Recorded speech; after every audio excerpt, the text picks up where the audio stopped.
Shalom saudara yang dikasihi Tuhan, selamat hari Minggu. Senang dan bahagia rasanya karena masih bisa menyapa saudara lewat renungan khotbah minggu kita pada pagi hari ini. Sebelum kita menikmati persekutuan dengan jemaat Tuhan dimanapun saudara hari ini beribadah, mari pagi ini kita mempersiapkan hati untuk mendengarkan firman Tuhan. Namun sebelumnya saudara, mari kita merendahkan diri terlebih dahulu di hadapan Tuhan, memohon kekuatan tuntunan Tuhan bagi kita untuk mengerti firman yang akan kita renungkan pagi ini. Mari kita berdoa.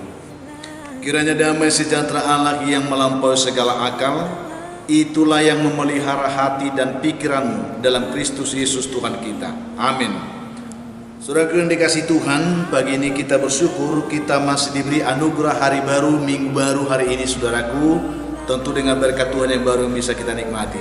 Doa dan harapan saya bahwa saudara semua dalam keadaan sehat, dalam keadaan baik tentunya, penuh dengan sukacita menikmati berkat Tuhan pagi hari ini. Hari ini kita akan menerima firman Tuhan sebagai khotbah dalam minggu kita hari ini, yang terambil dari kitab pertama Yohanes pasal yang kelima saudara, ayat yang pertama sampai ayat yang kelima. Mari kita membuka Alkitab kita akan membaca firman Tuhan ini, demikian bunyinya. Iman mengalahkan dunia. Setiap orang yang percaya bahwa Yesus adalah Kristus lahir dari Allah, dan setiap orang yang mengasihi Dia yang melahirkan, mengasihi juga Dia yang lahir daripadanya. Inilah tandanya bahwa kita mengasihi anak-anak Allah, yaitu apabila kita mengasihi Allah serta melakukan perintah-perintahnya. Sebab inilah kasih kepada Allah, yaitu bahwa kita menuruti perintah-perintahnya. Perintah-perintahnya itu tidak berat, sebab semua yang lahir dari Allah mengalahkan dunia. Dan inilah kemenangan yang mengalahkan dunia, iman kita. Siapakah yang mengalahkan dunia selain daripada dia yang percaya bahwa Yesus adalah anak Allah? Demikian jauh pembacaan firman Tuhan bagi kita di pagi hari ini saudara. Mari kita membuka hati, mengizinkan Roh Kudus mengajari kita, memberi pengertian kepada kita tentang firman ini. Tema dari khotbah minggu kita hari ini saudara disiapkan dari almanak gereja kita, yaitu doa orang beriman, Tangiang Nihala Naporsea saudara. Saya melihat bahwa tema ini dengan mendengarkan tema ini kepada kita diberitahu sebagai orang percaya, hendaklah hidup kita selalu dibangun di atas dasar iman yang benar. Maka supaya iman kita itu terpelihara dengan benar, maka dibutuhkan juga doa-doa yang terbangun secara benar dan intens. Jadi doa kita merupakan peneguh iman di hadapan Tuhan. Itu sebabnya doa itu sangat penting, meneguhkan iman kita menghadapi segala pergumulan hidup yang sedang terjadi atau yang sedang kita alami saat ini saudaraku. Kita juga bersyukur hari ini kita telah memasuki Minggu Rogate. Rogate ini artinya sederhana berdoa saudara, atau martangiang, Minggu berdoa. Saya melihat bahwa dengan kita memasuki Minggu Rogate ini ada kerinduan Tuhan yang dalam bagi setiap umatnya, bagi setiap kita gereja Tuhan di akhir zaman ini, supaya kita kembali menggiatkan doa kita, supaya kita kembali membangun mesbah doa kita di hadapan Tuhan. Karena dengan berdoa kita bisa melakukan banyak perkara besar. Karena firman Tuhan katakan bahwa doa orang benar bila dengan yakin didoakan sangat besar kuasanya. Saudaraku yang dikasihi oleh Tuhan Yesus Kristus, Yesus pernah mengungkapkan kerinduan hati ini kepada para murid saudara. Kalau kita baca Yohanes 16 ayat 24, Yesus pernah berkata kepada para muridnya demikian, sampai sekarang kamu belum pernah meminta sesuatu pun dalam namaku. Mintalah maka kamu akan menerimanya, supaya penuhlah sukacitamu. Bahwa sesungguhnya Tuhan mau supaya kita tetap berdoa, meminta, berdoa, berseru, memohon kepada Tuhan. Karena itu kehendak Tuhan bagi setiap anak-anaknya, supaya kita berseru dan berdoa. Karena firman Tuhan katakan kamu akan menerimanya, supaya penuh sukacitamu. Dengan doa kita dijawab Tuhan, dapat memenuhkan sukacita kita sebagai anak-anak Tuhan. Saudaraku yang dikasihi oleh Tuhan Yesus Kristus, dalam ayat 19 di lanjutan pembacaan teks khotbah kita ini, di sana Yohanes memberikan nasihat yang berharga bagi kita, saudara. Kita tahu bahwa kita berasal dari Allah dan seluruh dunia berada di bawah kuasa si jahat. Menunjukkan sebuah status ilahi yang diberikan kepada kita anak-anak Tuhan. Kita bukan berasal dari dunia, kita berasal dari Allah. Kita adalah anak-anak Allah yang telah dilahirkan kembali dari Roh Kudus, oleh Roh Kudus. Jadi saudaraku yang dikasihi Tuhan, tetapi dengan demikian bukan berarti hidup kita aman, karena sebagai anak-anak Allah yang percaya kepada Kristus, oleh penebusan Kristus, kita ini masih ditempatkan di tengah-tengah dunia, dan Alkitab mencatat dunia ini ada di bawah penguasaan si jahat. Tentu setiap kita, saudaraku, menginginkan kehidupan beriman yang berhasil, menginginkan, mengharapkan kehidupan beriman yang menang dalam menghadapi apapun. Selalu artinya kita ingin supaya kehidupan beriman kita itu berkemenangan. Namun dalam kenyataannya, kalau kita perhatikan saudara, kita sering diperhadapkan dengan situasi ataupun keadaan-keadaan yang membuat kita terkadang labil, saudara. Membuat kita labil, tergoncang, di mana kita kadang mengalami kemenangan juga dalam situasi tertentu. Tetapi tidak jarang kita juga sering mengalami kekalahan, mengalami kegagalan dalam perjalanan iman kita. Jadi situasi yang labil ini sering membuat keberadaan iman kita tidak menentu, saudara. Saudaraku yang dikasihi Tuhan, akibatnya kita begitu mudah jatuh bangun dalam keberdosaan, dalam kesalahan, dalam kelemahan-kelemahan yang sama, yang terus-menerus, sehingga kehidupan kekristenan kita tidak mengalami pertumbuhan, tidak mengalami namanya saudaraku kemenangan ataupun perkembangan-perkembangan yang baik. Pemahaman Alkitab tentang dunia tentunya ini penting bagi kita, karena berhubungan dengan pembacaan kita tadi dikatakan sebab semua yang lahir dari Allah mengalahkan dunia, dan inilah kemenangan yang mengalahkan dunia iman kita. Saudaraku yang dikasihi Tuhan, pemahaman Alkitab tentang dunia seringkali itu dimengerti dalam pengertian yang sempit, yaitu dunia dalam pengertian jasmani, tempat di mana kita tinggal saat ini. Namun istilah dunia ini, saudaraku, juga dipakai untuk menunjukkan pola hidup kita yang bertentangan dengan kehendak Tuhan yang biasa disebut secara duniawi, saudaraku. Ya, pola hidup duniawi, yaitu hidup yang selalu menghadap kepada dunia, yang dipimpin oleh keinginan-keinginan dunia, saudaraku. Dalam penjelasan 1 Yohanes 2 ayat 16, di sana juga diungkapkan bahwa ada 3 jenis keinginan manusia duniawi ini berhubungan dengan dunia yang akan kita kalahkan, yang akan kita menangkan, saudaraku. Di sana dikalahkan ada juga keinginan manusia duniawi. Di situ dikatakan keinginan-keinginan daging, keinginan-keinginan mata, serta keangkuhan hidup bukanlah berasal dari Allah. Jadi berhubungan dengan kehidupan yang duniawi, mengalahkan dunia, itu juga berhubungan dengan sifat kemanusiaan yang duniawi yang melekat pada kita, yang terkungkung, yang terikat oleh keinginan-keinginan kedagingan, keinginan-keinginan mata, dan keangkuhan-keangkuhan kehidupan yang kita jalani setiap hari.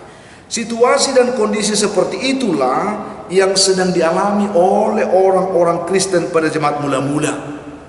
Yohanes melihat bahwa ada banyak orang Kristen pada saat itu, oleh karena mereka terpengaruh, oleh karena mereka terbujuk rayu oleh dunia dan keinginannya, saudara, baik yang bersumber dari diri mereka sendiri oleh keinginan mata, keinginan daging, seterusnya tadi, juga yang bersumber dari tipu daya setan yang memakai para bidat dan pengajar-pengajar sesat yang mengajarkan ajaran-ajaran keliru tentang Tuhan dan tentang keberimanan sebagai orang Kristen. Jadi tergoncang kehidupan itu, saudara, akibat dari dahsyatnya pengaruh dunia dalam kehidupan orang percaya pada saat itu, membuat kehidupan kekristenan itu menjadi semakin rapuh, menjadi semakin lemah, tidak bisa berkembang dan bertumbuh sehat. Ketertarikan akan kuasa kemuliaan Kristus semakin memudar. Itu yang kita lihat. Kasih semakin dingin. Orang yang melakukan hal yang baik semakin sedikit. Orang sudah sulit, sangat sulit untuk melawan keinginan dagingnya, dan sangat sulit melawan bujuk rayu dunia yang berdosa ini. kecenderungan kita ditarik kepada keinginan dunia yang berdosa, saudara.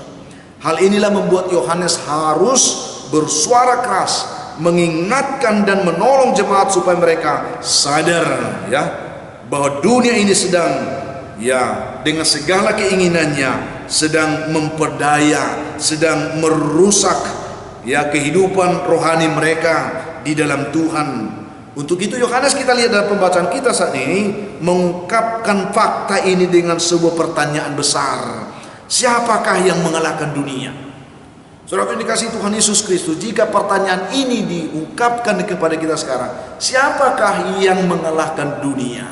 Berarti kita bisa mengalahkan dunia, tapi siapakah kita? Siapakah di antara kita yang bisa mengalahkan dunia? Saudara yang dikasihi Tuhan Yesus Kristus, keadaan dunia masa kini juga menjadi tantangan besar bagi kehidupan iman Kristen kita di akhir zaman ini. Tidak bisa disangkal, saudara, bahwa keberadaan dunia akhir zaman ini sedang bergelora seperti arus air yang menderas, arus air yang dahsyat yang ingin melenyapkan segala yang dikehendakinya. Karena itu firman Tuhan katakan bahwa dunia dengan segala keinginannya sedang lenyap, tetapi orang melakukan kehendak Allah tetap hidup selama-lamanya. Mari kita memahami bagaimana sesungguhnya kita bisa mengalahkan dunia ini. Saudara yang dikasihi Tuhan Yesus Kristus, mengapa kita kurang memahami? Ini penting bagi kita. Karena kita sendiri melihat bagaimana dunia berusaha membangun dirinya sedemikian, sementara kita ada di tengah-tengah dunia yang seperti itu dan berusaha meyakinkan setiap kita bahwa dengan perkembangan dunia yang semakin canggih ini, kita dibawa terlena untuk kagum dan bahkan menyanjung dunia dengan segala kemajuannya, dengan segala keinginan-keinginannya. Itu yang terjadi, saudara, sehingga membuat nalar iman kita semakin lemah dan semakin rapuh. Inilah yang terjadi di akhir zaman ini. Dunia dengan segala keinginannya, dengan segala kemajuannya, dia bergelora, saudara, untuk membujuk rayu kita supaya kita terlena di dalamnya. Tetapi kita tahu bahwa ketika kita ada di sana, kita akan semakin rapuh, dikatakan, saudara, oleh karena bujuk rayu dunia itu membuat kita tidak bisa berbuat apa-apa. Nalar iman kita menjadi lemah, menjadi rapuh. Saudara yang dikasihi Tuhan, karena kita diyakinkan oleh dunia bahwa tanpa Tuhan kita bisa melakukan banyak hal yang baik dan berguna dalam kehidupan kita. Inilah tawaran dunia sekarang. Tanpa Tuhan pun banyak orang bisa melakukan hal yang baik dan berguna. Dan ini menjadi cambuk bagi kehidupan kita sebagai orang percaya. Jika dunia bisa menawarkan hal yang baik, tidakkah seharusnya anak Tuhan menunjukkan hidup yang lebih baik dari dunia? Ini pertanyaan yang perlu. Siapakah yang mengalahkan dunia?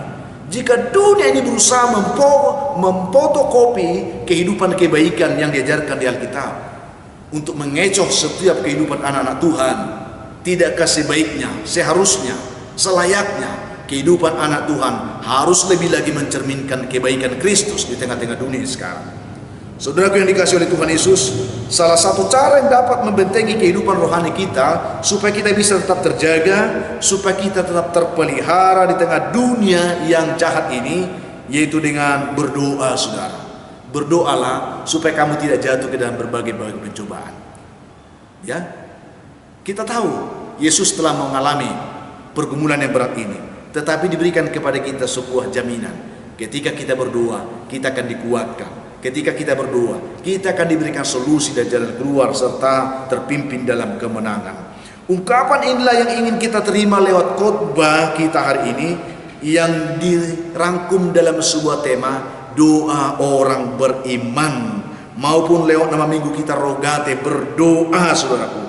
Keduanya mengajak kita untuk berbenah dalam kehidupan doa. Artinya, saudaraku, saya ingin memberitakan kepada kita hari ini, lewat minggu kita hari ini, Rogate ini, kita semua diajak untuk membangunkan mesbah doa kita kembali. Mungkin selama ini kita telah alfa dalam doa, kita telah suam dalam berdoa, tetapi dengan mendengarkan kebenaran firman di minggu Rogate ini, mari kita kembali bangkit, mari kita kembali membangun mesbah doa kita di hadapan Tuhan. Artinya, jika kita ingin mengalahkan dunia ini dan kita ingin mengalami kemenangan atas dunia ini, Tuhan mau supaya kita sungguh-sungguh membangun mesbah doa kita di hadapan Tuhan. Tuhan mau supaya kita tetap menjadi pendoa. Mengapa, saudara? Karena doa menjadi kata kunci kemenangan bagi kita melawan dunia. Tidak ada senjata lain yang lebih dahsyat yang bisa kita pergunakan untuk melawan dunia ini, saudaraku. Dengan segala keinginannya, dengan berdoa kita akan diberikan kekuatan, dengan berdoa kita akan diberikan kemampuan oleh Tuhan, dan dengan berdoa kita akan diberikan kemenangan oleh Tuhan. Untuk itu ada beberapa hal yang perlu kita gali tentang berdoa ini, yang kiranya bisa menjadi berkat memotivasi kita betapa pentingnya kita berdoa dalam menghadapi situasi kehidupan dunia yang kita hadapi di akhir zaman ini.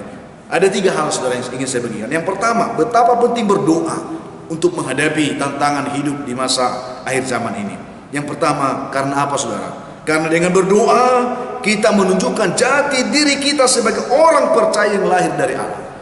Dengan berdoa status hidup kita jelas, siapa kita sebenarnya, baik di hadapan Tuhan, baik di tengah-tengah dunia ini.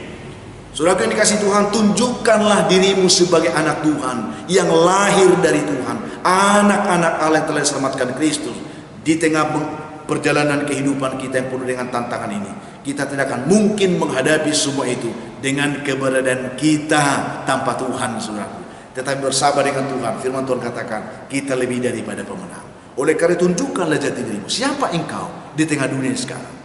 Kita harus berani tampil untuk berkata kepada dunia, aku ini adalah anak-anak Allah yang lahir dari Tuhan, yang lahir dari Allah. Ini yang penting, saudaraku. Ungkapan ini disampaikan oleh Yohanes untuk menunjukkan bahwa orang percaya memiliki kehidupan yang berbeda dari kehidupan dunia pada umumnya. Itu yang kita lihat dalam ayat 19. Kita tahu bahwa setiap orang yang lahir dari Allah tidak berbuat dosa lagi, tetapi dia yang lahir dari Allah melindunginya, dan si jahat tidak dapat menjamahnya. Jelas, saudara, kalau kita benar-benar menunjukkan jati diri kita sebagai anak Tuhan yang sungguh-sungguh telah lahir dari Allah, dilahirkan kembali oleh Roh Kudus, maka dunia tidak akan bisa mengecoh kita. Bahkan dikatakan si jahat pun, setan pun tidak akan bisa menjamah kita. Jadi perlu ada kejelasan status. Mengapa kita terkecoh? Mengapa kita seringkali ditaklukkan, dilemahkan oleh dunia dan segala keinginan? Karena jati diri kita tidak jelas bagi mereka. Kita abu-abu, saudaraku. Tetapi dengan kebenaran ini, tunjukkan dirimu sebagai orang yang sudah diselamatkan oleh Tuhan, sebagai anak-anak Tuhan, engkau akan memiliki kekuatan untuk menghadapi setiap siasat, tipu daya, siasat iblis yang ingin mencelakakan kehidupan kita. Itu yang perlu kita pahami sih. Sebagai orang percaya, kita tentu tidak luput dari segala tipu daya setan ataupun dari bujuk rayu setan yang berusaha menggeser posisi kita sebagai anak-anak Allah.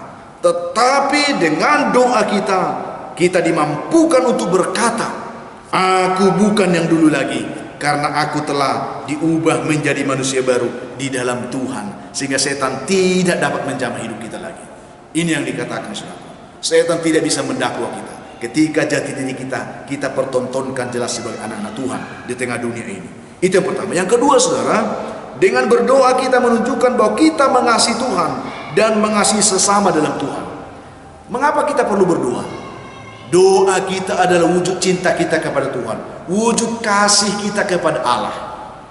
Kita berdoa karena kita mengasihi Tuhan, saudara. Mengapa kita mengasihi Tuhan? Karena kita telah lebih dulu mengecap kasih Tuhan, merasakan kasih Tuhan, menikmati indahnya kasih Tuhan. Sehingga dengan berdoa, kita juga ingin memberi respon terhadap kasih Tuhan, bukti bahwa kita juga mengasihi Tuhan, saudaraku. Penyebab terjadinya penyelewengan iman bagi orang percaya sesungguhnya adalah karena kita sudah mulai berubah setia dan sudah kurang mencintai Tuhan dalam hidup kita. Terjadilah penyelewengan. Kalau engkau sungguh-sungguh mencintai Tuhan, engkau tidak akan mungkin gampang terpengaruh oleh apapun. Tetapi karena kita sudah rapuh, kasih kita kepada Tuhan sudah semakin dingin, maka sangat gampang bagi kita termakan oleh bujuk rayu setan dan dunia yang menyesatkan ini. Jika kita ingin mengalami kemenangan atas dunia, marilah kita berdoa. Lewat doa kita memohon kekuatan Tuhan, dan kita akan semakin dimampukan untuk mencintai Tuhan, dan semakin dimampukan juga untuk mengasihi sesama kita di dalam Tuhan. Tanda bahwa kita sungguh-sungguh mengasihi Tuhan, kita mau melakukan perintah Tuhan.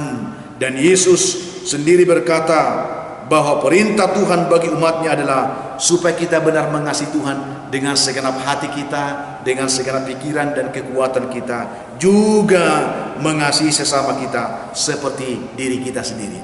Saudara yang dikasihi Tuhan, banyak orang berkata bahwa mengasihi bukanlah suatu pekerjaan yang mudah. Itu benar jika kita melakukan itu tanpa penyerahan dan doa yang benar kepada Tuhan. Tetapi jika kita sungguh-sungguh berdoa, maka Tuhanlah yang memberikan kemampuan, yang memberikan kekuatan kepada kita untuk mengasihi Dia, ya, dan mengasihi sesama kita dalam Tuhan pastinya. Untuk itulah Yohanes mengatakan seperti ini, sebab inilah kasih kepada Allah, yaitu bahwa kita menuruti perintah-perintahnya. Perintahnya itu tidak berat. Itu saudara. Kalau mengapa dikatakan tidak berat? Karena itu berbicara hatimu kepada Tuhan. Kalau engkau mencintai Tuhan, tidak ada yang berat.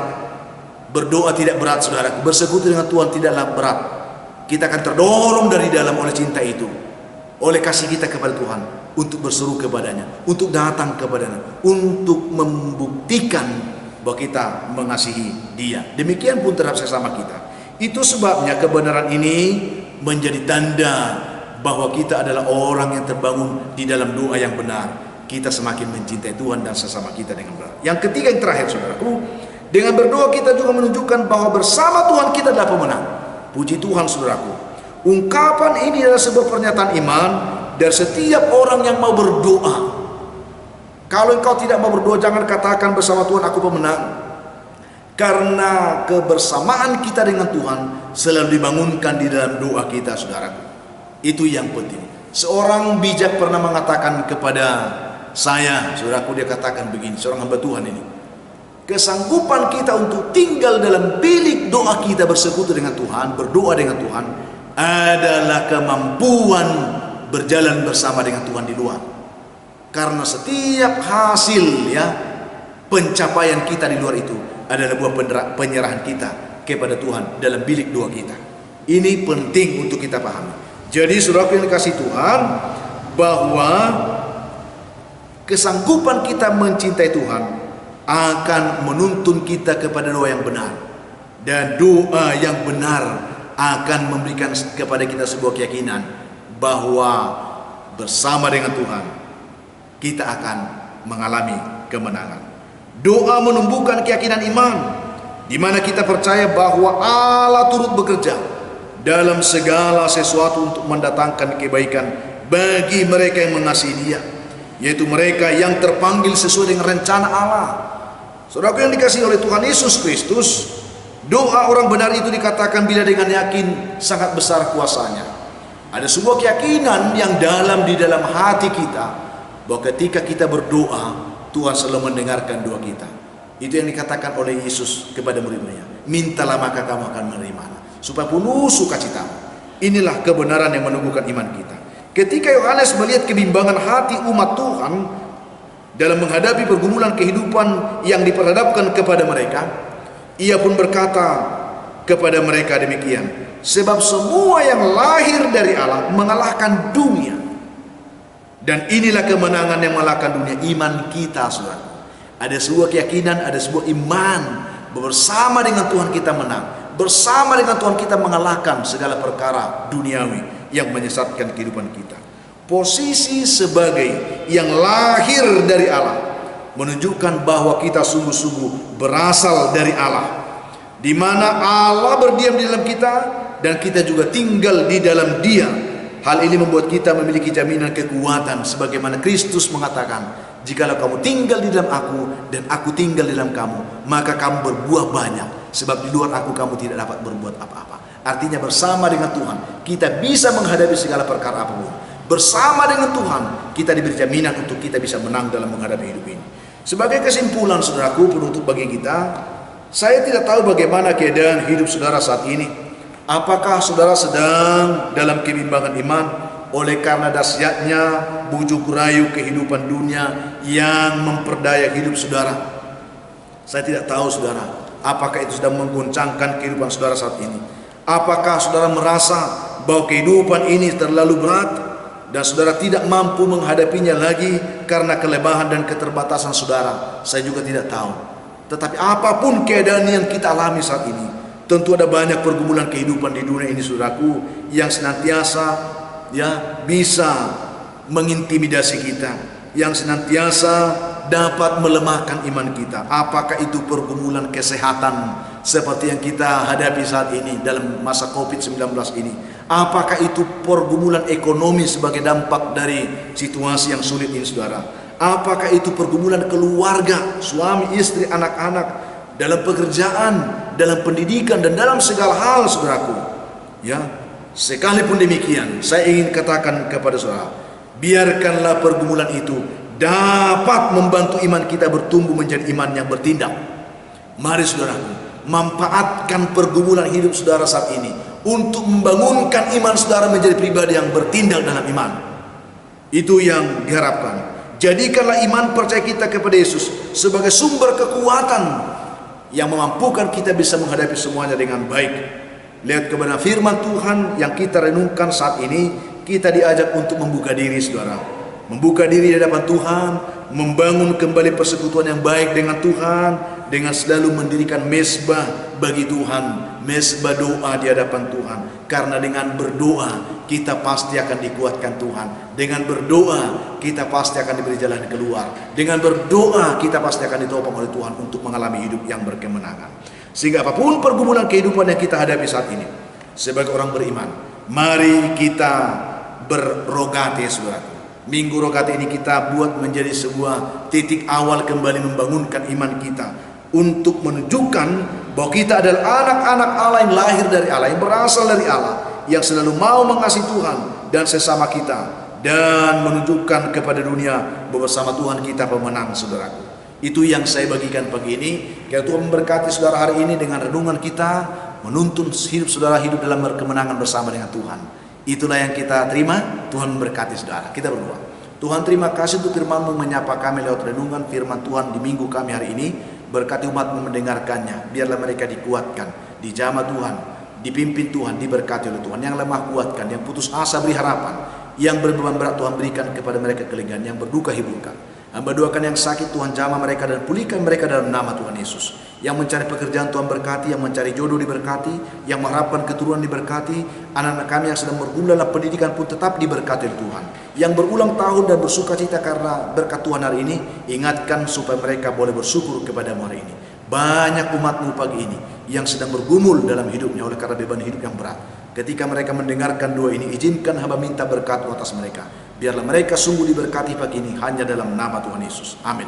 Saudara yang dikasihi Tuhan, apapun keadaan hidup yang mungkin saudara hadapi hari ini, saya hanya mau berpesan, tetaplah semangat, jadilah kuat dalam Tuhan, bersukacitalah senantiasa, dan mengucap syukur atas segala sesuatu. Karena itu pasti dikehendaki Tuhan dari kehidupan saudara. Kalau saudara mempunyai beban, pergumulan hidup yang berat, dan saudara memang rindu didoakan, hubungi kami saudara nomor telepon yang tertera di layar saudara. Kami siap membantu mendukung saudara dalam doa. Bantu juga kami untuk selalu men-share, membagikan renungan khotbah ini supaya ada banyak orang menonton dan mereka juga boleh diberkati Tuhan saudara. Itulah harapan kami. Akhirnya saya Pendeta Linti Dongoran, Pendeta GKP Jemaat Khusus Horisan Medan, menyampaikan selamat hari Minggu Rogate. Tuhan memberkati saudara di hari ini.